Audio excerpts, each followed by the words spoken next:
Thank you very much. I do not have a PowerPoint presentation. I know that's unusual. The first time I gave a PowerPoint presentation, my friends and colleagues said, wow, you're so brave to do a PowerPoint, because it was new. People didn't know how to use it. And when I told people that I was giving a lecture today without PowerPoint, they said, well, you're so brave to do a lecture without PowerPoint. So whatever's not in fashion, I guess. But I like to use PowerPoint when I have facts and figures. I don't have that many today. I want to engage with you on some sometimes difficult concepts.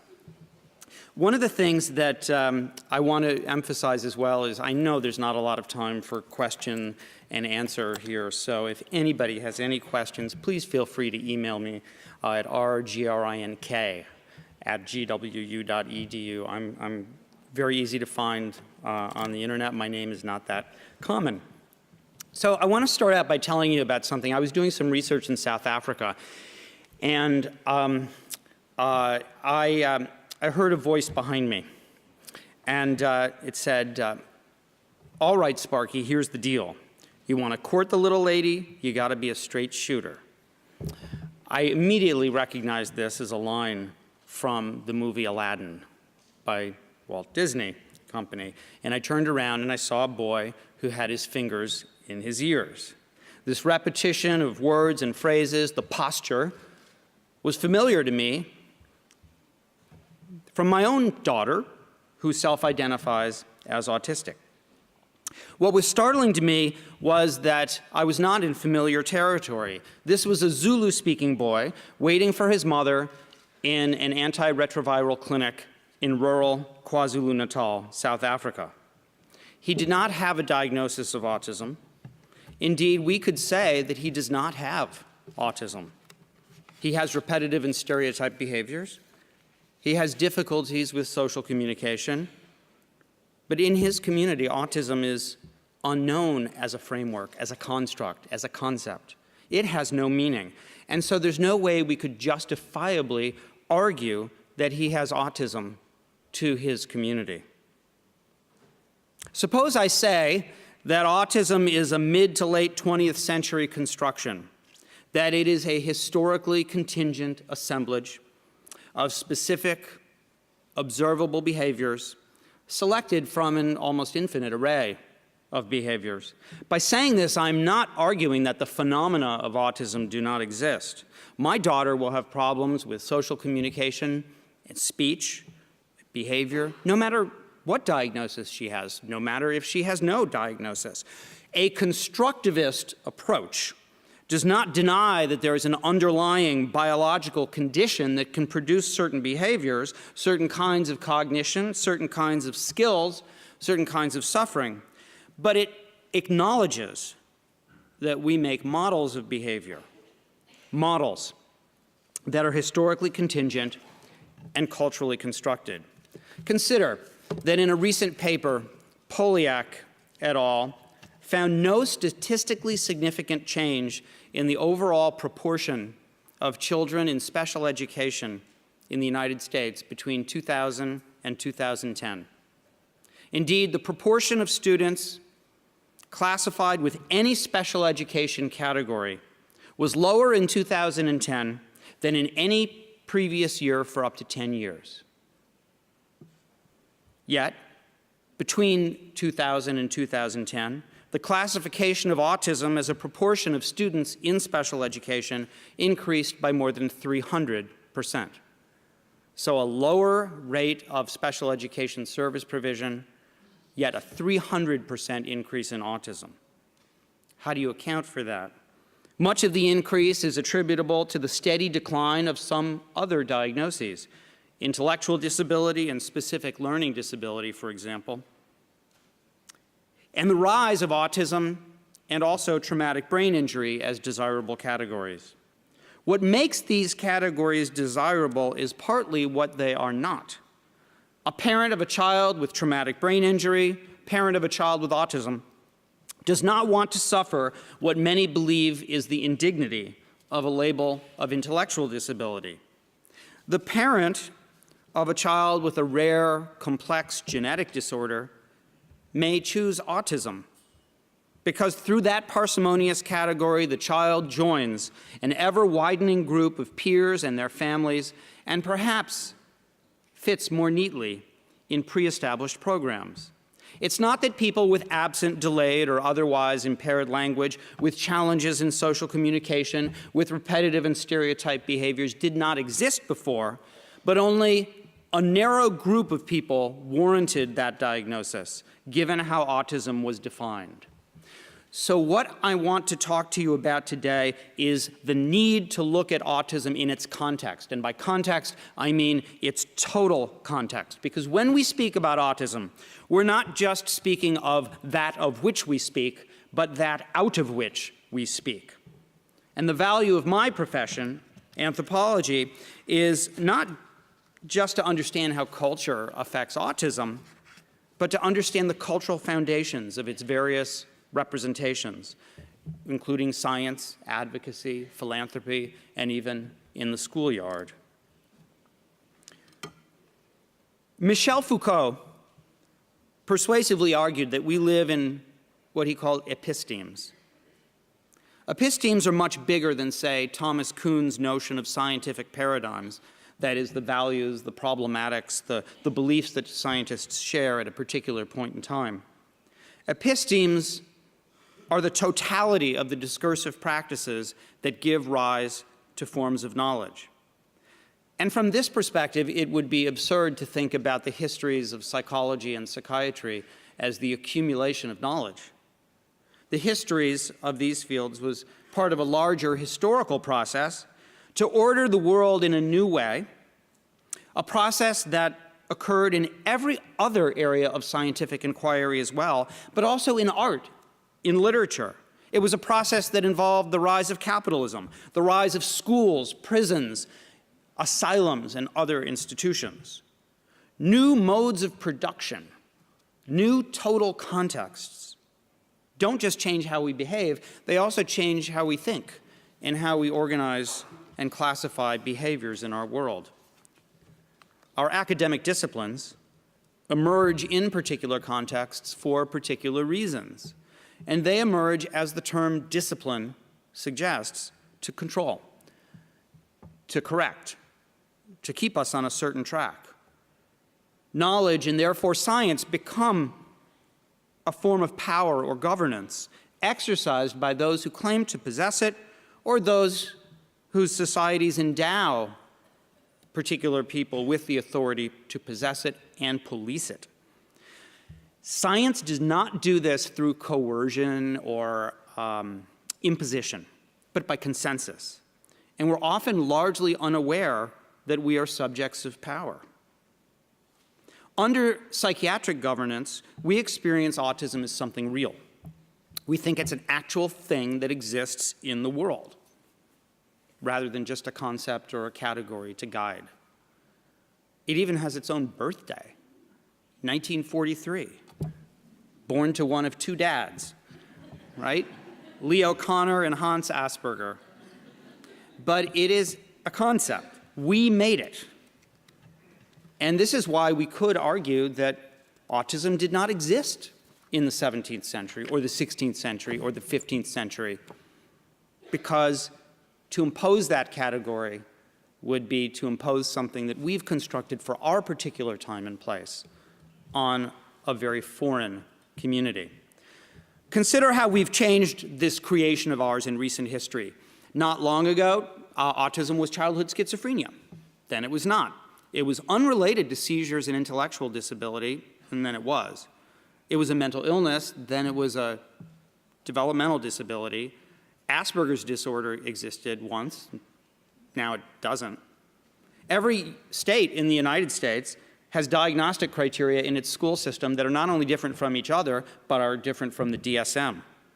Even in a single moment like this, in mid-September 2016, we won't all agree on what autism is. And 30 years from now, maybe it might cease to exist as the framework for the constellation of symptoms we now call autism.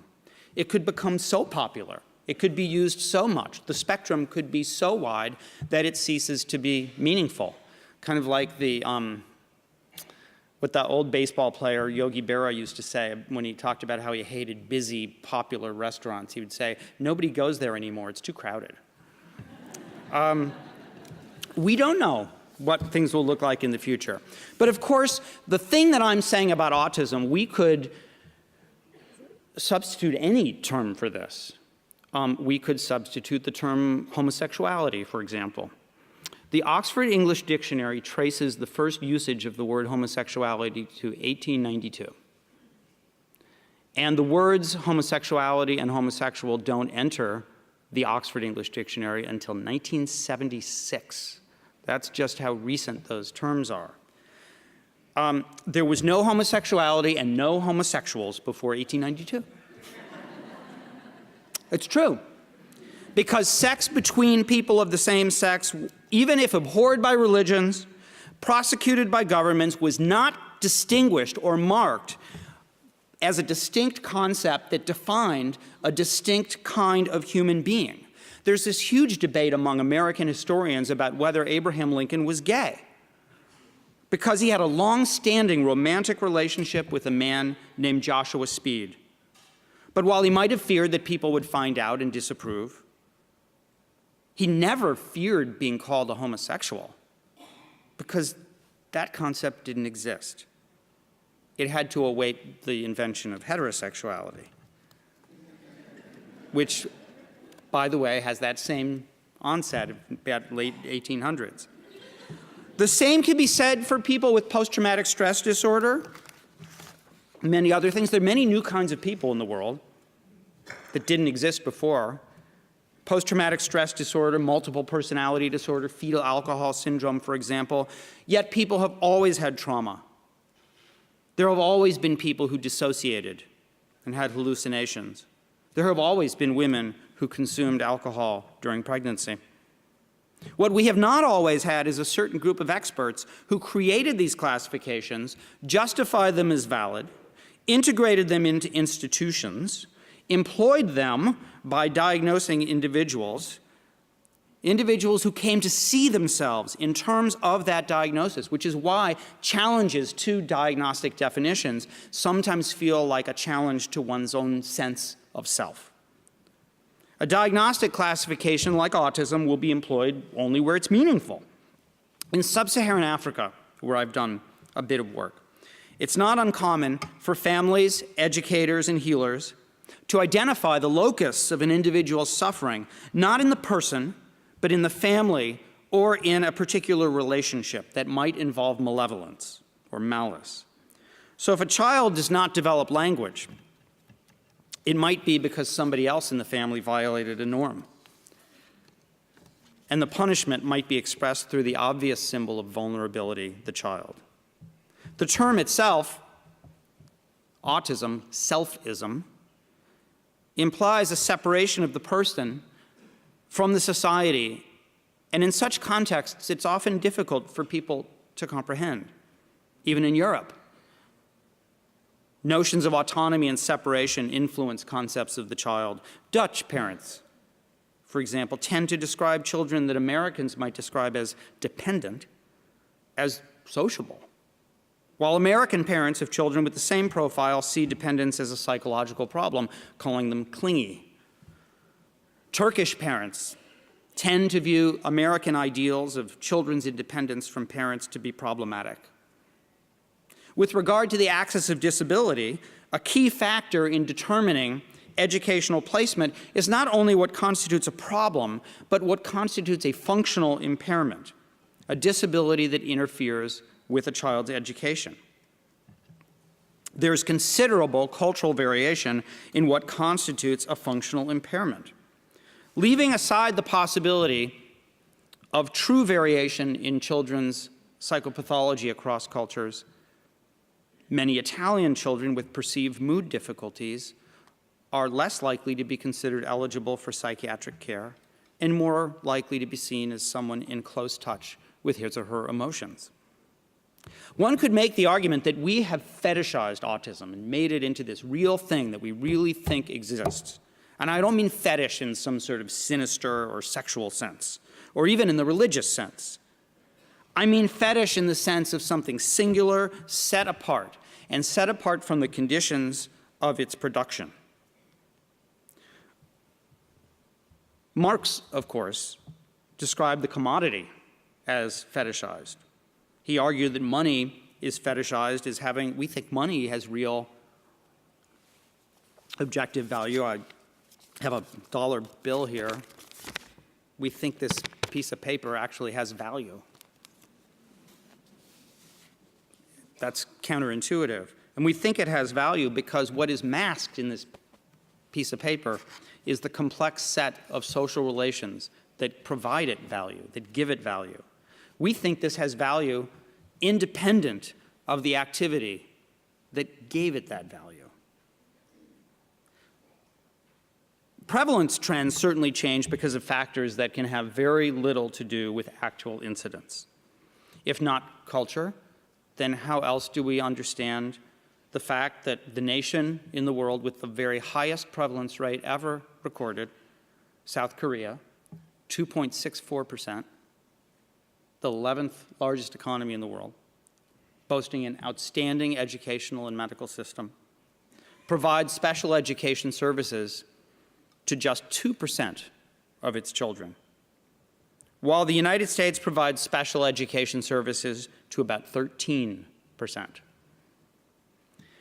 An epidemiologic study of children with autism spectrum disorder in Venezuela, based solely on records of people who had been classified by their school system or by clinics or through insurance, found a prevalence of just 0.17%, probably due to limited government resources and a lack of awareness among professionals and parents. There are similar results elsewhere in Latin America, 0.11% in Ecuador, 0.27% in Brazil. We know that autism is more common where there are child psychiatrists. It's true. We know that autism is more common in wealthy communities. We know that diagnostic rates are higher in places where advocacy communities have done outreach. In the United States, there are state systems in which fiscal incentives promote a greater number of school diagnoses of autism. There are educational testing measures that promote greater numbers of school diagnoses of autism in order to exclude low-performing students from standardized tests that might reflect poorly on the school. In a recent paper, Kwok describes how in 1996, when California began to determine levels of special education funding on total enrollment rather than the number of disabled students, special education classifications either were flat or fell. Another important factor is special education litigation that requires the categories such as autism or traumatic brain injury or so on. One study of a comprehensive sample of published court decisions in the United States found that autism accounted for 1/3 of court decisions concerning the Individuals with Disabilities Education Act. In fact, many of our scientific ideas don't come from science. They come from science plus the total context. One need only think about the 18th century and the 19th century, where due to exploration and capitalism and competition between European countries, there was exploration and an attempt to try to figure out how to explain human and cultural variation. And artists painted paintings about the disintegration of the mind or the variation of the mind. And authors wrote books like Frankenstein, Dr. Jekyll and Mr. Hyde, while scientists posited that there was a dark and a light side to the mind, that you could think of the mind as being this perfect, coherent whole that degenerated over time. French evolutionary thought, scientists hypothesized that variation was due to the disintegration of the mind into its parts, with Europeans representing the coherence, the perfect mind, and non-Western peoples and people with mental illnesses representing fragmentation. Remarkably, more than 150 years after Dostoevsky wrote about what he called the second self as a sign of the disintegration of the mind, even a cursory examination of advertisements for antipsychotic pharmaceuticals in 2016 will yield representations of schizophrenia, the split mind, as divided, fractured, representations that owe their existence largely to European romanticism and certainly not to any scientific discovery. And these kinds of representations have real effects. They create stigma, they create problems. You can see this effect in Japan, where the concept of the split mind was replaced by a new concept that roughly translated means integration disorder. And after just a few years, the percentage of cases in which patients in Japan were informed of their diagnosis of integration disorder rose from 36 to 69%. One wonders how autism would be experienced if we could shift away from the deficit model that defines autism in terms of impairment or loss. So what makes us embrace autism as this concept? What makes it seem so real? And there may be something fundamental underlying that embrace that is not just an abstraction like acceptance or neurodiversity or attitudes. It could be that there's something more fundamental. It could be something material and objective. Think about it. Once autism becomes an important category, it feeds an industry of therapists, complementary and alternative medicines, mainstream pharmaceuticals, special educators and special education programs, group homes, other facilities. Each of these entities depends on the availability of people classified as autistic. The crucial point I want to make is that we're not certain whether the knowledge that we've created in conferences like this or wherever is an improvement on what came before. We can't say for certain that it's an improvement. But what we can say for certain is that our knowledge serves as an organizing device that ramifies to many areas of society, and that as an organizing device, knowledge can take on unanticipated power, particularly economic power. Each new revision of the DSM is motivated less by radical changes in psychiatric knowledge than in the need for the American Psychiatric Association to develop its greatest source of revenue, its single greatest source of revenue. Anne Maguire was the first person, I believe, to formally use the term, at least in publication, the autism industrial complex, in reference to the emerging infrastructure. Okay. The phrase comes from US President Dwight Eisenhower, who, after leaving office in 1961, expressed concern about the military-industrial complex. And we might want to ask similarly how the category of autism has become part of a web of interconnected and bounded interests. Even conceptions of autism in the common deficit model take language from the economy. In her book, The Accidental Teacher, Annie Lehman calls autism, quote, a greedy disability, unquote, because she says it takes away so much. This industry requires the availability of people called autism experts.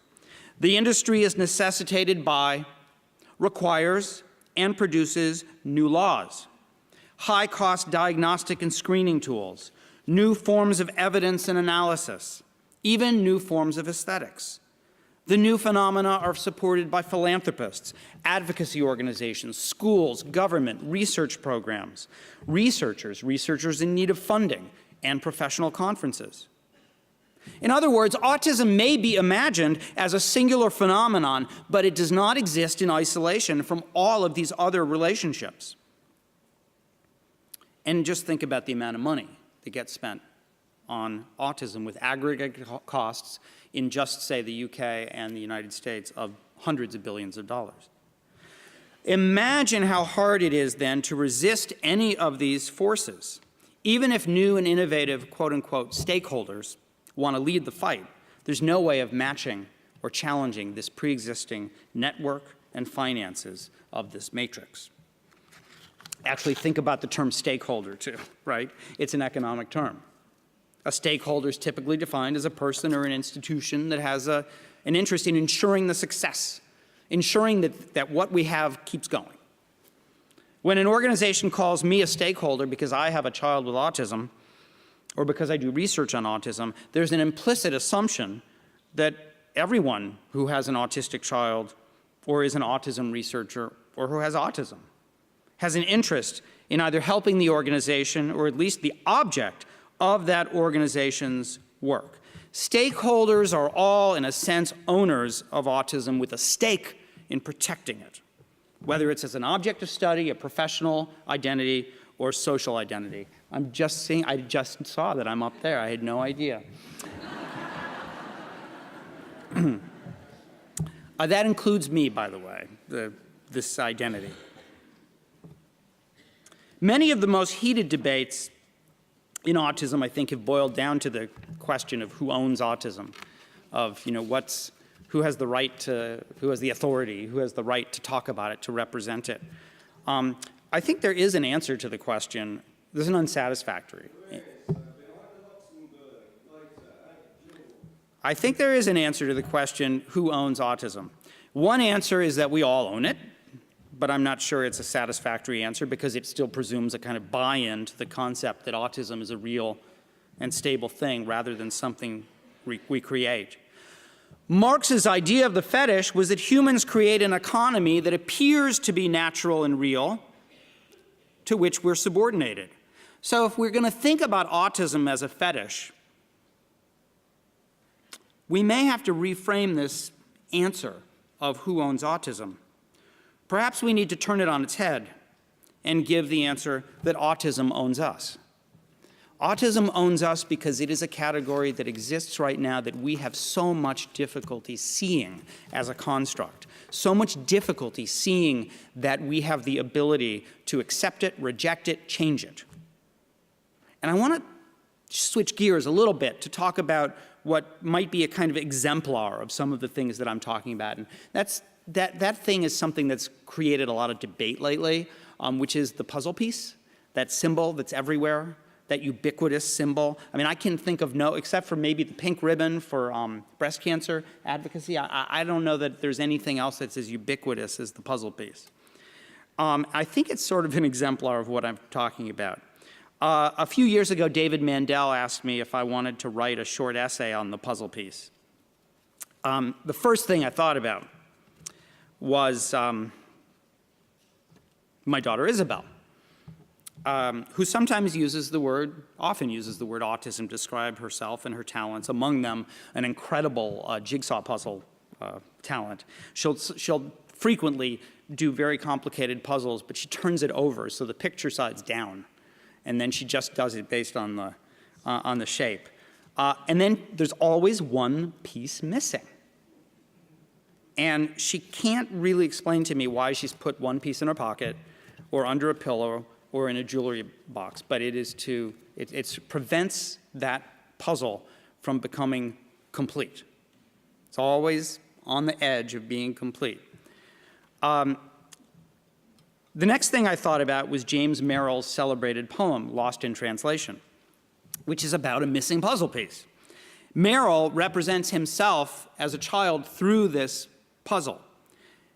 A missing puzzle piece represents him as a child, a person who is incomplete. But incompleteness in Merrill's poem and incompleteness in my daughter's engagement with the puzzle does not denote deficit. For him, as for everyone, there is always a piece missing. That life, by definition, is never complete. That the image we assemble of ourselves may seem real and coherent at any particular moment, but its shapes and its meanings change constantly. The puzzle piece is now associated largely with the American Foundation Autism Speaks, and also with the Autism Society of America, but it was first used here in the UK. It was established in 1963 by the National Autistic Society. an organization founded by parents and modeled on the Spastics Society of Children with Cerebral Palsy. The logo, no longer used by the NAS, was designed by Gerald Gasson, parent of an autistic child, and he superimposed the image of a crying child on the puzzle piece to illustrate both that autism is baffling and that people with autism suffer and do not fit in. Now remember, I'm using this puzzle as a kind of exemplar of how we think about autism as a construction, right? And how we imagine that what we know about autism now is better than what we used to, or that there is some perfect knowledge that we can go out and gain. I think one reason the puzzle endures goes beyond the idea of people not fitting in to denote the universal problem that no one ever fits into society because all societies are constantly changing shape. Just as Merrill's puzzle stands for the unstable relationship between the individual and some imagined whole, so too is autism an ever-changing assemblage of ideas and practices that perhaps like any historical construct is a set of relationships at once interlocking and in tension. The meanings and values of autism as we now conceive it, like genetics or economics, or any other construction we may use to talk about human behavior, change constantly because societies change. Much of that tension exists between the part, the individual, and its imagined whole, the society in which the individual lives. And the puzzle piece therefore becomes a contested symbol. Who has the authority to interpret it? Ironically, the word symbol comes from the ancient Greek term for the fragment of a token for entry, like when you give half a ticket when we attend a play or a concert, you have that stub. And so the ancient Greek verb symbolize, actually meant to put together or to make whole. It referred to the inferences we make from incomplete information. Similarly, although each puzzle piece is unique, the desire to work on a puzzle presupposes both that the pieces will interlock and that we know what the puzzle as a whole will look like the cover of the box it came in. But for autism, the whole always differs. Depends on your perspective. For autism researchers, the whole might be a coherent system of scientific knowledge that explains, treats, and maybe even cures what we call autism. For some autistic self-advocates, the whole is a definition of normalcy championed by the normal or neurotypical. The incomplete puzzle in this view represents that deficit model of autism. It suggests there's something missing in people with autism, that the completed puzzle will mean cure or a destruction not only of personhood, but of the positive characteristics of autism that contribute to human diversity and creativity. Indeed, self-advocates may very well identify more with the puzzle piece than the puzzle itself, and argue they are best represented by a piece that will never, should never fit in. Still, other advocates see the imagined puzzle to which the piece belongs as society at large, and the lone separated piece as a representation of autistic isolation. For them, that image challenges their current experience. It denies the existence of an autistic sociality at a time when advocates have been working so hard to demonstrate that people with autism do build and maintain meaningful social relationships and even new social identities. For better or for worse, the puzzle piece is currently bound to autism and all the sites of autism's reification in both our discourses and in our material realities, in texts, in images, in individual education plans, in walkathons, in merchandise, in buildings illuminated in blue light, in individuals like my daughter who identify themselves quite proudly as autistic. Now, this is not to suggest that I like the symbol. It's not to suggest that the symbol or the logo will endure. But if you eliminate it, a new symbol would replace it. It might be the face of a child. It could be a butterfly emerging from its cocoon. It could be a ribbon. It could be a sagittal view of the brain. Who knows? We'll never eliminate the contest over what autism means and the discomfort and sometimes anger about that context, as long as we believe that autism is a real thing that exists, that others have defined, rather than just a temporary construct that we've made at a particular historical moment. A symbol is always bound to something objective, even if that thing is an objective illusion. Like the illusion that Asperger's disorder really existed in the world between 1994 and 2014, and how certain we were that it existed in the world when it was codified by the DSM-4, and yet now supposedly no longer exists. Such a perspective, such a symbolic perspective, is not meant to devalue the passions that people bring to autism, or the passions that they bring to a particular category, but rather to celebrate them. In accepting and resisting particular images of autism, we can acknowledge that the core features of autism cannot be reduced to nature. They cannot be reduced to biological materials and mechanisms, that the meanings and the experiences of autism are our own making, that we make our own truths. Writing about a different aspect of human thought and behavior, the philosopher Paul Ricoeur once wrote about memory and how historians were always putting memory down, saying memory is so imperfect. It's a divergence from a perfect recollection of the way events really happened, perfect knowledge of the past. Memory becomes devalued as a divergence of this real, true knowledge. Ricoeur challenges the idea of a real truth. He says that memory is not imperfect. Everything's imperfect. Memory should be celebrated not as an imperfect truth, but as a capacity, a remarkable skill, a remarkable capacity of the human mind, of our cultures. But this view is possible only if we shatter the historian's illusion that there is a real, objective, unfiltered, unconstructed truth or wholeness to be found. It's only possible if we shatter the illusion that historical memory, like the 19th century concept of schizophrenia, is somehow a degeneration or a disintegration from some perfect point of origin. And there is indeed a lesson for autism researchers in this critique of history.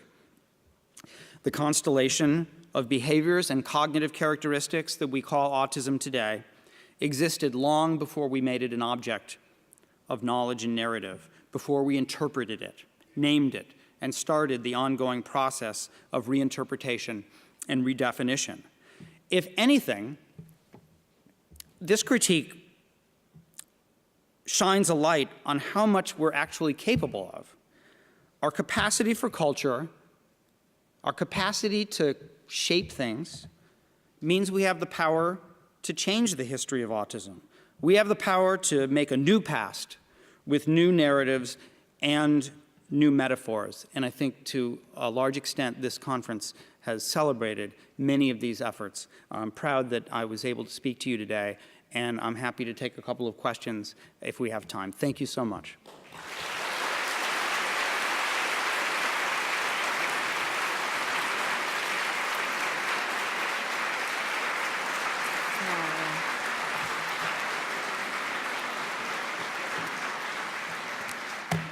Thank you for this very amazing speech. I think we really have a lot of to think about. Questions? We have one here, microphone. Okay, and one is there. Okay. Hi, Roy. I was just thinking about, you mentioned Foucault and theorists as well, like someone like Howard Becker, I've got in mind. And with, say, the infinity ribbon symbol that autistic activists are using, and the rejection of the puzzle piece, that could be seen as a kind of symbol of rebellion in a sense and counterculture. So I was wondering if you had any kind of insights you want to share or comments about that. Well, I would only comment that, that we should celebrate resistance, because resisting acknowledges that there is power being exerted. And when you come up with a new symbol, when you contest the old one, you're actually acknowledging that there's something to fight against, and that you have agency and you have the ability to do this. I mean, the greatest thing about the neurodiversity movement, or however you want to refer to that movement, is the idea that that there are people who have the right to express their opinions, and that those opinions are geared toward asserting a kind of right or a certain kind of power over a pre-existing idea. I mean, basically what I've talked about here is the idea that we cannot accept that things are the way they are because they're in writing, or because they are the standard mode of discourse, or because there are now MA programs and PhD programs that specialize in this category. If we fetishize something, then we can fail to see how we're subjects of its power. That was a question? Thank you very much for the presentation. I'm here on the stairs. Oh, sitting, okay. Yes. And it made me think a lot. And you have just mentioned in the very end of your speech that history shows us how we can reformulate how we think about things, and how we put everything into one direct narrative. And you say that we might be able to reformulate our thinking on autism also, and maybe not even use the word autism. So my question is that if you have any ideas, or you yourself, how would you reformulate this narrative, if you have anything, any thoughts on this? I wish I knew it, and it doesn't mean to come up with another term. But if we just take the term autism itself, which continues just in the word itself to think that you know, selfism, and whenever it's translated into other languages like African languages, it's always selfism, inward, something that denotes an inward-looking thing. And yet, everything that we're learning about the autism spectrum a lot of what we're learning seems to go so much against that. The fact that there are different kinds of sociality in the world. If you think about some of the first-person narratives that people with autism have written, like Stephen Shore, or Daniel Tammet, or Tito Mukhopadhyay, if I'm pronouncing his name correctly, and many others, they show us certain cognitive skills, certain kinds of creativity, certain forms of sociality that completely go against the kind of pathological deficit model. And so even the term itself is problematic, and that's why I made the analogy to schizophrenia. What person who considers themselves to be a really qualified mental health professional would really describe schizophrenia as a split mind? Yet, look at an advertisement in a medical magazine today. You might see the very common advertisement for Risperdal, which shows a janitor working at night, so all alone, with stubble, so he's not really taking good care of himself in terms of his presentation of self and hygiene. And he hasn't taken his medication, and there's the floor that he's mopping is fracturing, with one side on his left and the other side on his right, and it's fracturing between him. I mean, that is a stunning reminder of how a concept that we can use without ever questioning it. I mean, to some extent, we live on a continuum of power. Some things are easy to resist because we can see it. Somebody stands up and says something silly, you know, I want to build a wall between the United States and Mexico. I don't know if anybody's ever said that, but, you know, maybe somebody says that. You know, we can acknowledge that as an ideological expression and then fight it, right? Because it was said, it's out in the open. But there are other aspects of power that are hegemonic, that are harder to see, Whether it's, you know, I don't know, in gender relations, the use of the neutral pronoun he that is in so many, that is in English, we use that as a neutral pronoun he. Or whether it's, I don't know, the way high-heeled shoes change a woman's body and kind of disempower or immobilize her. Or the way in which, I'm just thinking off the top of my head. I mean, there are lots and lots of ways in which we have a hard time seeing how we're disempowered. Every day that I lecture to my students, they're taking notes like I'm talking in some perfect truth, rather than just giving a reading and an interpretation and an opinion. And so so much of what is happening in our lives is hard to pinpoint as an expression of power, and that's what I'm trying to do here, is to say, you know, think about the complexity of the total context in which we talk about autism as shaping the way we think without us sometimes realizing it. That's what I'm trying to say. Okay, so there is a question here. I need a micro, but I'm sorry, this is, I mean, here was, yeah. Can you raise your hand so I can see who you are? Oh, okay. Yeah, it's me. Micro, please. I'll try not to, I'm repeating myself endlessly here. We all trade in words, that's what I can say, and we trade in metaphors and we use words in different ways. And you have talked of marks and commodification, so I'd like to give you another metaphor to think of. You could think of autistic people in many different ways, but you could also think of us as a currency in circulation. And a currency either grows or diminishes. It's something which might be artificially created, but it's there. But we're also something more than a currency. We are what empowers you to be up there on the stage now, and what creates this little economy and the rest of it. And so I do think we have something important to say. Thanks for your comment. I agree completely. I think we have time for one more. Actually, we are totally out. Okay. Out So of email me, time. please, if you have any questions. I'd love to hear from you. Yeah, thank you. Thank you.